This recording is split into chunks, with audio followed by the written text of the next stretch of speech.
Samsung Galaxy S3 Mini Review. $1 on contract.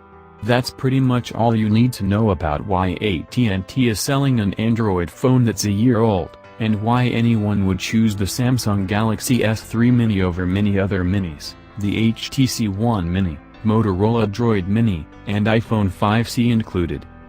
It doesn't hurt that this baby S3 has a pleasing design, a modern Android 4.2.2 OS, and a reliable camera. On the other hand, the smartphone is slower than most, and although the Mini debuted as a mid-range Galaxy S3 alternative, its hardware specs are entry-level by today's standards. Although its credentials trail behind, the S3 Mini is pretty great for what is essentially a free phone, and an ideal 99-cent investment for smartphone first-timers. A word about minis.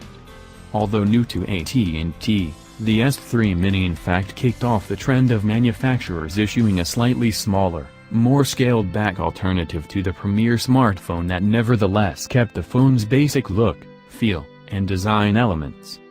With its October 2012 debut, the Galaxy S3 Mini became the cheaper, mid-range alternative to the high-end Galaxy S3, while still remaining